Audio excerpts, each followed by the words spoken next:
नमस्कार। कल हमने देखा था सिंह लग्न की कुंडली में सूर्य के प्रभाव अलग-अलग भावों में। आज हम लेकर आए हैं कन्या लग्न की कुंडली।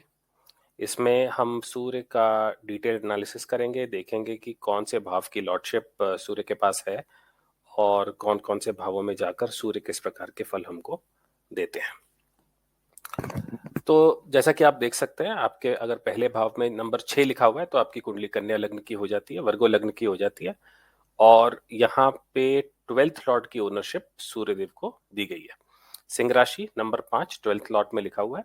देखिए 12th लॉर्ड खर्चे का, लॉस का, व्यय का, हॉस्पिटलाइजेशन का, जेल का, विदेश यात्रा का, इन चीजों का को रिप्रेजेंट करता है। ये चीजें 12th हाउस से देखी जाती हैं। तो अगर सूर्य को 12th हाउस की ओनरशिप दी गई है तो ये किसी भी नजर से अच्छा तो नहीं है, ये पॉजिटिव नहीं है। इसलिए कन्या लग्न की कुंडली में सूर्य का प्रभाव ज्यादातर भावों में या तो एवरेज होता है या नेगेटिव होता है। कुछ सिचुएशंस ऐसी हैं, कुछ कंडीशंस ऐसी हैं, जैसे विपरीत राजयोग हो गया या किसी प्लैनेट का सेविंग ग्रेस मिल गया, मान लीजिए जुपिटर की अच्छी दृष्टि पड़ गई, तो ऐसे सिचुएशंस में, ऐसी कंडीशंस में सूर्य के नेगेटिव रिजल्ट्स में थोड़ी सी कमी आ जाती है। मगर ज्यादातर भावों में, और हम एक एक भाव करके डिस्कस करेंगे, लेकिन वो शुरू करने के पहले ये समझ लेना जरूरी है कि कन्या लग्न में सूर्य की जो ओनरशिप है, जो सूर्य की लॉर्डशिप है, वो 12th हाउस की है। इसलिए आप जब ये वीडियो देखेंगे तो आपको लगेगा कि ज्यादातर भावों में सूर्य के जो रिजल्ट्स बताए जा रहे हैं वो नेगेटिव साइड पे। तो चलिए शुरू करते हैं। सबसे पहले सूर्य लग्न में, सूर्य पहले भाव में। तो देखिए पहले भाव में 6 नंबर है, मतलब कन्या राशि है, और 12th लॉर्ड लग्न में अगर आ रहा है तो इसे अच्छी प्लेसमेंट नहीं कह सकते। हम हेल्थ के इश्यूज को, हॉस्पिटलाइजेशन को, लॉस को लग्न में लेकर आ रहे हैं। तो ये अगर आपका लग्नेश वेल प्लेस्ड है, डिग्री वाइज उसमें बल अच्छा है, और लग्नेश के ऊपर या लग्न के ऊपर किसी मैलेफिक प्लैनेट की कोई दृष्टि नहीं है, राहु की, मंगल की, शनि की कोई दृष्टि नहीं है, और अगर लग्नेश वेल प्लेस्ड है तो ये सूर्य खराब रिजल्ट्स ना देकर एवरेज रिजल्ट्स दे सकता है। दूसरी बात, अगर जातक विदेश से संबंधित कोई कार्य करता है, इंपोर्ट एक्सपोर्ट का बिजनेस करता है, या किसी ऐसी कंपनी में काम करता है जो विदेशी है, या घर से दूर जाकर कहीं कोई काम करने की कोशिश करता है, तो ये चीजें जातक के लिए फेवरेबल हो सकती हैं। तो ओवरऑल 12th लॉर्ड का सूर्य का कन्या लग्न में पहले भाव में बैठना फेवरेबल नहीं माना जाएगा, इसको पॉजिटिव रिजल्ट्स नहीं बोल सकते। जब भी सूर्य की दशा आएगी, अच्छा एक चीज और समझ लेना जरूरी है कि कोई भी प्लैनेट अपना पूरा प्रभाव तभी दिखाता है जब वो एक्टिवेटेड होता है। एक्टिवेशन का मतलब है जब उस प्लैनेट की दशा आएगी। अब अगर 12th लॉर्ड लग्न में बैठा है मगर जातक के जीवन में उस प्लैनेट की कोई दशा ही नहीं आती है, इस कुंडली में मान लीजिए जातक की लाइफ में उसका लाइफ शुरू होता है शनि की दशा के साथ, फिर उसके बाद बुध की दशा आ जाती है, फिर केतु आ जाता है, उसके बाद शुक्र आ जाता है। तो अगर आप देखें कि जो मेजॉरिटी ऑफ लाइफ जो जातक की है 60-65 साल की उम्र तक, उसमें सूर्य की दशा नहीं आ रही है। तो आपको हो सकता है कि ऐसी प्लेसमेंट होने के बावजूद सूर्य के नेगेटिव रिजल्ट्स देखने को उसकी लाइफ में ना मिले। लेकिन अगर सूर्य की ये प्लेसमेंट है और जातक की सूर्य की दशा आती है, प्लस लग्नेश वेल प्लेस नहीं है या किसी नेगेटिव प्लैनेट का इस पे एस्पेक्ट है, तो आपको हमारे क्वेश्चनर के, हमारे जातक के जीवन में कई सारी समस्याएं जो मैंने अभी बताई वो हेल्थ संबंधित भी हो सकती हैं, लीगल प्रॉब्लम्स भी हो सकती हैं, एक्सपेंडिचर जरूरत से ज्यादा होना, ऐसी प्रॉब्लम्स भी हो सकती हैं। अब जैसे आप देखिए कि 12th लॉर्ड सूर्य हो गया तो वो अपने भाव से दूसरे भाव में बैठा है, मतलब सेविंग्स पे इस कॉम्बिनेशन का बहुत इफेक्ट होगा। जातक को सेविंग्स करने में बहुत ज्यादा समस्या आ सकती है। यहां से सूर्य अपनी सप्तम दृष्टि से 7th हाउस को देखता है, आपके लाइफ पार्टनर के हाउस को देखता है, आपकी मैरिड लाइफ, बिजनेस पार्टनरशिप के हाउस को देखता है, तो वहां भी ये काफी प्रॉब्लम्स क्रिएट करेगा। वैसे भी सूर्य की प्लेसमेंट 7th हाउस में, हाउस ऑफ मैरिज में, कभी भी अच्छी नहीं मानी गई है। इसके कुछ एक्सेप्शंस हैं, लेकिन ज्यादातर केसेस में सूर्य का सप्तम भाव को देखना या सप्तम भाव में बैठना अच्छा नहीं माना गया है। तो ओवरऑल लग्न में सूर्य का प्लेसमेंट कन्या लग्न के लिए पॉजिटिव नहीं है, ना पहले भाव के लिए ना 7वें भाव के लिए। चलिए अब हम जल्दी से चलते हैं दूसरे भाव में और देखते हैं कि दूसरे भाव में 12th लॉर्ड सूर्य अपना क्या प्रभाव दिखाते हैं। दूसरे भाव का लॉर्डशिप नंबर 7 तुला राशि है, इसके ओनर वीनस हो गए। वीनस और सन आपस में फ्रेंडली प्लैनेट्स नहीं है, इस वजह से सूर्य का प्रभाव दूसरे भाव में बिल्कुल भी पॉजिटिव नहीं होगा। दूसरे भाव से हम सेविंग्स को देखते हैं, फैमिली को देखते हैं, राइट आई को देखते हैं और वाणी को, बात करने के तरीके को देखते हैं। सूर्य एक गर्म प्लैनेट है, एक अग्रेसिव प्लैनेट है, एक क्रूअल प्लैनेट भी इसको ज्योतिष में मानते हैं। सूर्य का प्लेसमेंट 2nd हाउस में होने से जातक तेज तर्रार बात करने वाला होगा, कड़वी बात करने वाला होगा। देखिए, दूसरे भाव में और भी कुछ प्लैनेट्स हैं जो बात करने के तरीके को स्ट्रांग बनाते हैं, जैसे मंगल हो गया, राहु हो गया, शनि हो गया, मगर इन प्लैनेट्स के तत्व एक दूसरे से अलग है। जब सूर्य दूसरे भाव में बैठता है तो उसके बात करने का तरीका कमांडिंग होता है। जब मंगल दूसरे भाव में बैठता है तो मंगल को चैलेंज करना पसंद है। तो थोड़ा सा डिफरेंशिएशन हमको समझना पड़ेगा कि सूर्य जब दूसरे भाव में बैठेगा तो किस तरीके से दूसरे भाव के कम्युनिकेशन को खराब करेगा। बहुत ज्यादा कमांडिंग होने की वजह से जातक के रिलेशंस अपनी फैमिली से एवरेज रहेंगे। उसकी फैमिली मेंबर्स के चार्ट्स देखने के बाद पता लगेगा कि रिलेशंस किस हद तक खराब हो सकते हैं, मगर जातक का बात करने का तरीका उसके फैमिली मेंबर्स को पसंद नहीं आएगा। सूर्य 12th लॉर्ड है, खर्चे का और लॉस का लॉर्ड है, और 2nd हाउस सेविंग्स का हाउस है। जब सूर्य 12th लॉर्ड होके 2nd हाउस में बैठेगा तो जातक सेविंग्स नहीं कर पाएगा। ऐसे केसेस में जातक को यह राय दी जाती है कि वो अपने किसी ऐसे फैमिली मेंबर के थ्रू सेविंग्स करे जिसका 2nd हाउस मजबूत हो, जिसका 2nd लॉर्ड वेल प्लेस्ड हो। इसी तरीके से जातक की राइट आई में भी प्रॉब्लम हो सकती है। तो ओवरऑल 2nd हाउस में सूर्य की प्लेसमेंट को फेवरेबल नहीं माना जाएगा। चलिए अब हम चलते हैं 3rd हाउस में। कन्या लग्न में तीसरे भाव की लॉर्डशिप नंबर 8 मतलब स्कॉर्पियो वृश्चिक राशि को है, इसके लॉर्ड मंगल बनते हैं। देखिए, यहां पे ये एक एक्सेप्शनल केस है। कन्या लग्न में तीसरे भाव में सूर्य की प्लेसमेंट काफी फेवरेबल रिजल्ट्स देगी।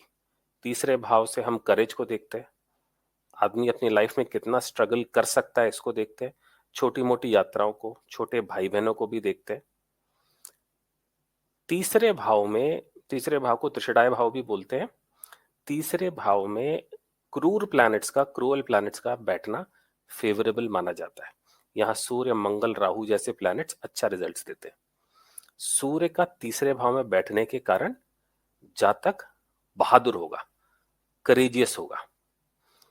मंगल जो 3rd हाउस का लॉर्ड है वो सन के साथ फ्रेंडली प्लैनेट है, उसका सन के साथ एक पॉजिटिव संबंध है। इस कारण से भी सूर्य यहां पर पॉजिटिव रिजल्ट देंगे। अगर आप तीसरे हाउस को 12वें हाउस से गिने तो ये 12th हाउस से 4 हाउसेस आगे है। 12th house, 1st house, 2nd house, 3rd house, दोनों हाउसेस के बीच में 4 भावों का डिफरेंस है। नंबर 4 कालपुरुष की कुंडली में घर के सुखों का, भूमि का, माता का, वाहन का कारक होता है। इस कारण से भी सूर्य तीसरे भाव में आकर अलग अलग तरीके से जातक की मदद करने की कोशिश करेंगे।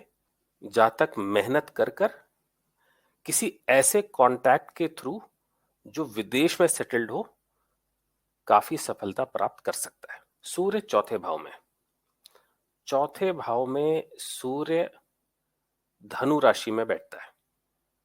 कन्या लग्न में चौथे भाव का लॉर्डशिप जुपिटर के पास है, गुरु के पास है, क्योंकि धनु राशि का स्वामी बृहस्पति देव या गुरु ग्रह होते हैं। चौथा भाव द्वादश भाव से, 12th हाउस से 5 भाव आगे है।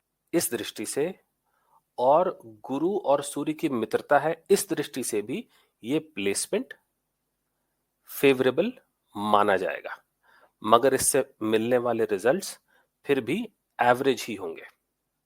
4th हाउस घर के सुख का भाव है। ये भी हमारे जो सॉफ्टर हाउसेस हैं पूरे हॉरोस्कोप में, उनमें से एक हाउस है।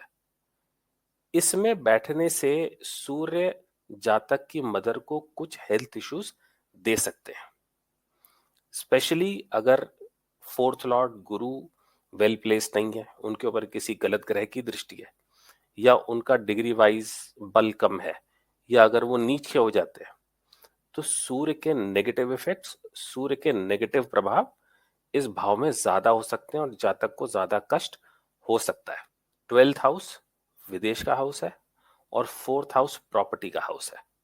इस दृष्टि से अगर इन दोनों भावों को जोड़ा जाए तो जातक विदेश में या अपने बर्थ प्लेस से दूर जाके घर बनाने में सक्षम हो जाता है।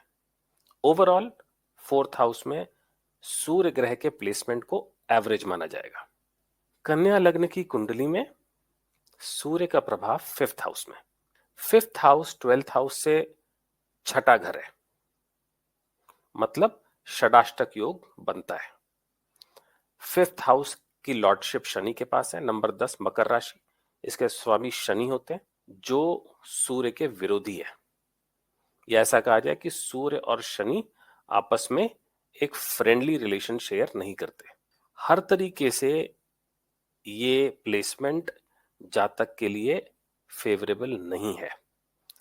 हाँ, क्योंकि पंचम भाव से संतान को भी देखा जाता है, तो संतान के मामले में सूर्य यहाँ पे पॉजिटिव रिजल्ट्स दे सकते हैं। लेकिन एक बार फिर हमें याद रखना चाहिए कि सूर्य एक क्रूअल प्लैनेट है, तो हो सकता है प्रेगनेंसी के टाइम पे एक्स्ट्रा मेडिकल असिस्टेंस की जरूरत पड़े। हो सकता है संतान सिजेरियन से हो। मेल चाइल्ड होने की पॉसिबिलिटी ज्यादा है क्योंकि सूर्य एक मेल प्लैनेट है। शनि और सूर्य दोनों इंजीनियरिंग को रिप्रेजेंट करते हैं।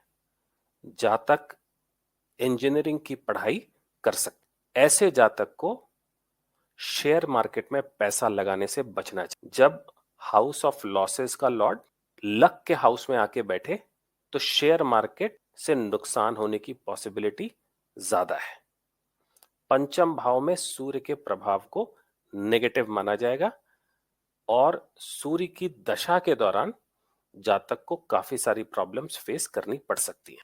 सूर्य छठे भाव में, देखिए तीसरे भाव की तरह छठे भाव में भी क्रूअल प्लैनेट्स के बैठने को पॉजिटिव माना। छठा भाव दिखाता है रोग, बीमारी को, रिपु, शत्रु को, एनिमीज को, और लोन्स को, एक्सीडेंट्स को, अमंग मेनी अदर थिंग्स। और भी दूसरी चीजों के साथ साथ इन चीजों को मेनली 6th हाउस से देखा जाता है।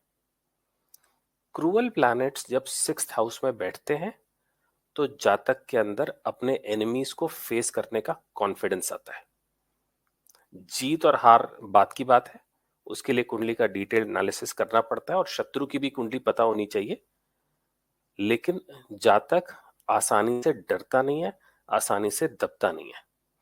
सूर्य, राहु, केतु, शनि, मंगल, इस तरह के ग्रह छठे भाव में अच्छे परिणाम देते हैं, अच्छे रिजल्ट्स देते हैं। हालांकि इस कुंडली में छठे भाव की लॉर्डशिप शनि के पास है और शनि सूर्य के साथ अच्छा रिलेशन शेयर नहीं करते। शनि सूर्य के मित्र ग्रह नहीं है, बावजूद इसके सूर्य की प्लेसमेंट छठे भाव में अच्छे रिजल्ट्स देगी, क्योंकि लॉर्डशिप भी क्रूअल प्लैनेट के पास है और प्लेसमेंट भी क्रूअल प्लैनेट की है। यहां से सप्तम दृष्टि डाल के सूर्य 12वें भाव को देखेंगे, मतलब अपने खुद के भाव को देखेंगे, तो जातक को हानि कम होगी। 12वें भाव को देखने से खर्चा जरूर होगा, मगर फिजूल का नहीं होगा, गलत खर्चा नहीं होगा। छठे भाव में ओवरऑल सूर्य की प्लेसमेंट को अच्छा माना जाएगा। मैं जल्दी से आपको दूसरे भाव से पंचम भाव में सूर्य की प्लेसमेंट के दौरान उसके सेवेंथ एस्पेक्ट से जो रिजल्ट्स मिलेंगे दूसरे भाव में, उसके बारे में बता देता हूं। दूसरे भाव में जब सूर्य बैठेंगे तो उनकी सप्तम दृष्टि अष्टम भाव में पड़ेगी। अष्टम भाव में मंगल की राशि है, मेष राशि है, मित्र की राशि है। इस कारण सूर्य अष्टम भाव से रिलेटेड रिजल्ट्स में, नेगेटिव रिजल्ट्स में थोड़ी कमी तो कर देंगे, मगर फिर भी इस एस्पेक्ट को पॉजिटिव नहीं कहा जा सकता। जातक को बीमारी हो सकती है। हाँ, जातक का रिसर्च ओरिएंटेड माइंडसेट जरूर हो सकता है, किसी ऐसे टॉपिक में जो समाज में बहुत ज्यादा पॉपुलर ना हो, किसी ऐसे सब्जेक्ट में जो समाज में बहुत ज्यादा पॉपुलर ना हो, क्योंकि अष्टम भाव गुप्त चीजों का होता है और 12वें भाव को भी मोक्ष और गुप्त चीजों से रिलेटेड माना जाता है। तो ऐसे किसी सब्जेक्ट में जातक की रिसर्च करने की रुचि हो सकती है। जब सूर्य तीसरे भाव में बैठते हैं तो सप्तम दृष्टि से नवम भाव को देखते हैं। नवम भाव की लॉर्डशिप शुक्र के पास है। जब सूर्य नवम भाव को देखेंगे तो पिता के साथ रिलेशंस थोड़े एवरेज या बिलो एवरेज हो सकते हैं। जातक धार्मिक हो सकता है, मगर जातक का भाग्य, जातक की डेस्टिनी उसका साथ नहीं देगी। जब सूर्य चौथे भाव में बैठेंगे तो सप्तम दृष्टि से 10th हाउस को देखेंगे। 10th हाउस की ओनरशिप बुध ग्रह के पास है, मिथुन राशि है। बुध और सूर्य का संबंध सम का है। इस भाव में सूर्य बहुत अच्छे या बहुत खराब फल नहीं देंगे। बुध कितना वेल पोजिशन्ड है, बुध की प्लेसमेंट कैसी है, उसका डिग्री वाइज बल कितना है, बहुत सारे फैक्टर्स पर डिपेंड करेगा कि इसमें सूर्य का रिजल्ट कितना पॉजिटिव हो सकता है। पंचम भाव में बैठकर सूर्य सातवीं दृष्टि से 11th हाउस को देखेंगे। 11th हाउस गेन्स का है और इसकी लॉर्डशिप चंद्रमा के पास है। इसमें कैंसर साइन है, कर्क राशि है। सप्तम दृष्टि से 11वें भाव को देखकर सूर्य पॉजिटिव रिजल्ट्स देंगे और लाभ के मामले में, गेन्स के मामले में जातक को हेल्प करेंगे। चलिए अब हम जल्दी से चलते हैं 7th हाउस में। सप्तम भाव में पहुंचने के बाद सूर्य एक बार फिर षडाष्टक योग बनाते हैं। 12th हाउस का लॉर्ड 7th हाउस में, मतलब अपने से 8 घर दूर। 7th हाउस की लॉर्डशिप मीन राशि के पास है, मतलब बृहस्पति ग्रह के पास है। बृहस्पति ग्रह और सूर्य ग्रह की मित्रता है। इस कारण से नेगेटिव रिजल्ट्स में थोड़ी कमी जरूर आएगी, मगर प्राइमरीली बड़े तौर पे सूर्य यहां पर नेगेटिव रिजल्ट्स ही देंगे। ऐसे जातक को पार्टनरशिप में बिजनेस करने से बचना चाहिए। ऐसे जातक की मैरिड लाइफ ईगो से रिलेटेड आर्ग्यूमेंट्स में निकल जाती है। तो ऐसे जातकों को अपने पार्टनर के साथ ईगो नहीं दिखानी चाहिए और समझदारी से काम लेना चाहिए। 7th हाउस में सूर्य की पोजीशनिंग बिल्कुल पॉजिटिव नहीं मानी जाती, इसलिए ओवरऑल इसे एक नेगेटिव प्लेसमेंट माना जाएगा। सूर्य अष्टम भाव में, अष्टम भाव में आकर जिस तरीके से दूसरे भाव में तुला राशि में सूर्य नीच के हो जाते हैं, इसलिए बहुत खराब रिजल्ट देते हैं, उसी के ऑपोजिट सूर्य अष्टम भाव में, मतलब मेष राशि में, अपने मित्र मंगल की राशि में उच्च के हो जाते हैं। यहां पे सूर्य के रिजल्ट्स बहुत इंटरेस्टिंग हो जाएंगे।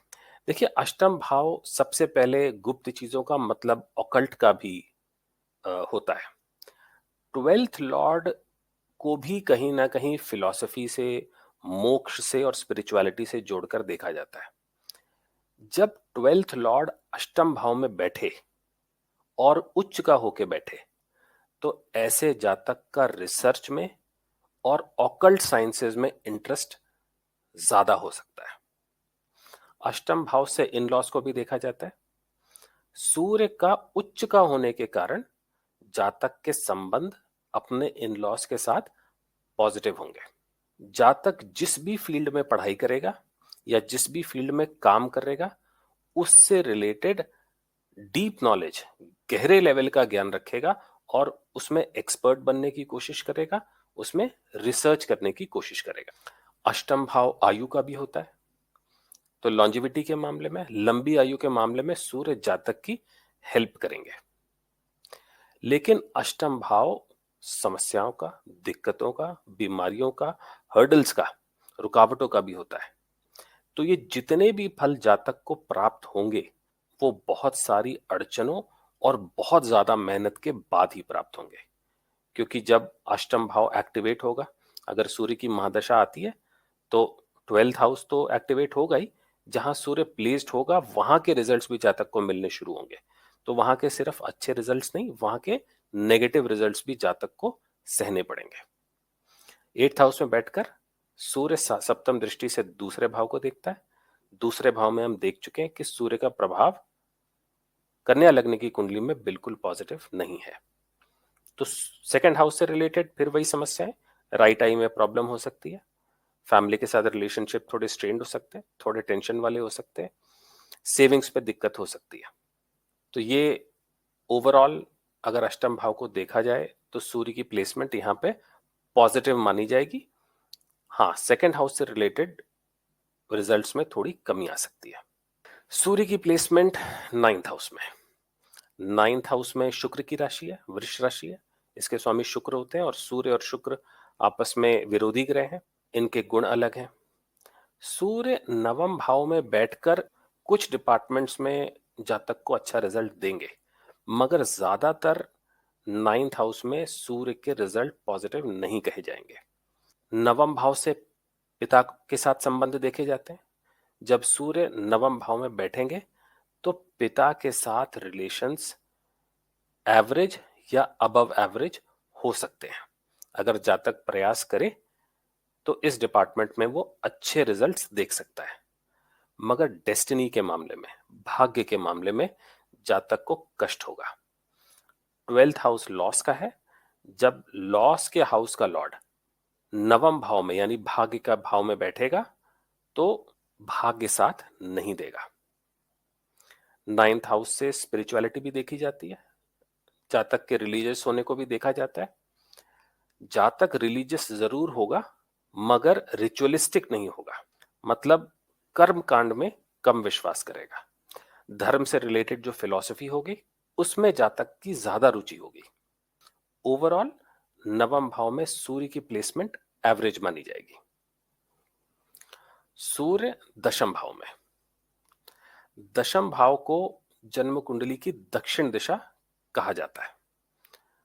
पहला भाव पूर्व, सप्तम भाव पश्चिम, चौथा भाव उत्तर और 10वां भाव दक्षिण।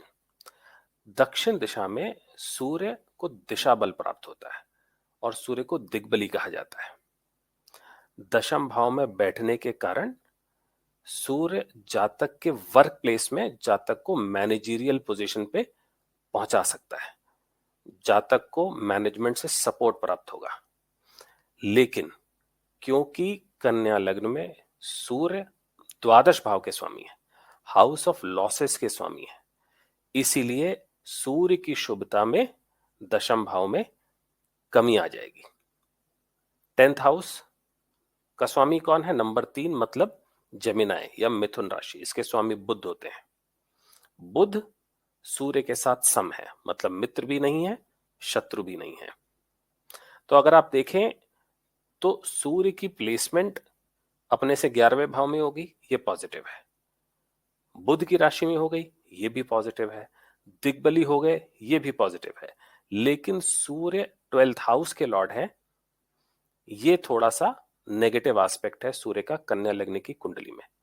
तो कुल मिलाकर दशम भाव में सूर्य की प्लेसमेंट एवरेज या स्लाइटली अबव एवरेज मानी जाएगी। बुध की प्लेसमेंट क्या है, उसके ऊपर किन ग्रहों की दृष्टि है, उनका डिग्री वाइज बल कितना है, ऐसे बहुत सारे फैक्टर्स को देख के पता लगेगा कि सूर्य जातक की कुंडली में दशम भाव में कैसे रिजल्ट्स देते हैं।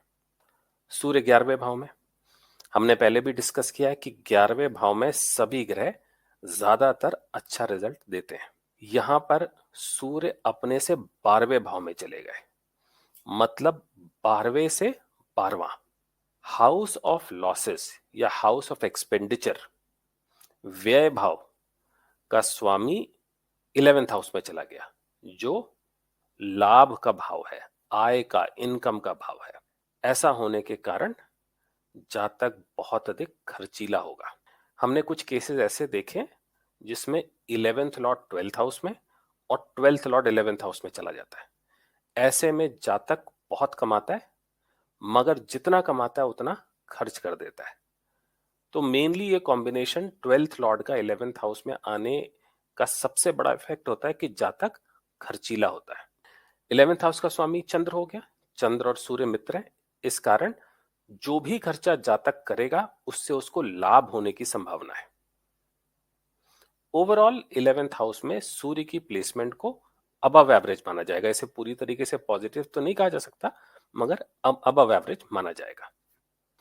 सूर्य 12वें भाव में, 12वें भाव का हम कई बार सुन चुके हैं, ये एक्सपेंडिचर का, लॉस का, जेल का, हॉस्पिटलाइजेशन का, विदेश में सेटल होने का भाव है। इसके स्वामी कन्या लग्न में सूर्य बनते हैं, तो यहां पे सूर्य स्वक्षेत्री हो जाते हैं, अपने हाउस में वापस पहुंच जाते हैं। ग्रह जब अपने ही खुद के भाव में होता है तो या तो डैमेज नहीं करता या कम से कम डैमेज होता है। यहां पर बैठकर सूर्य जातक को खर्चीला बनाएंगे, उसमें कोई कमी नहीं आ सकती, क्योंकि 12वें भाव का नेचर ही खर्चा कराने का है। विदेश से संबंधित कार्यों से जातक को विशेष लाभ होगा। विदेश से जातक को डायरेक्टली या इनडायरेक्टली कोई ना कोई सपोर्ट सिस्टम मिलेगा। अगर जातक किसी विदेशी कंपनी में काम करता है तो हो सकता है विदेश में बैठे हुए अधिकारी उसको सपोर्ट करें। अगर जातक विदेश में ही है तो उसके सफलता के चांसेस बढ़ जाते हैं। द्वादश भाव में बैठकर सूर्य अपनी सप्तम दृष्टि से फिर से छठे भाव को देखते हैं। छठे भाव में, जैसा कि आपको पता लग चुका होगा, क्रूर ग्रहों का बैठना या क्रूर ग्रहों की दृष्टि अच्छा रिजल्ट देती है। सूर्य की दृष्टि, सप्तम दृष्टि जब छठे भाव पर पड़ती है तो जातक शत्रुओं का सामना करने में सक्षम हो जाता है। तो ये थे कन्या लग्न में 12th लॉर्ड सूर्य का सभी भाव में फल। कल हम समझेंगे कि तुला लग्न के सभी भाव में सूर्य किस प्रकार के रिजल्ट्स देंगे। तुला लग्न में सूर्य 11th लॉर्ड हो जाते हैं, मतलब लाभ के स्वामी। नमस्कार।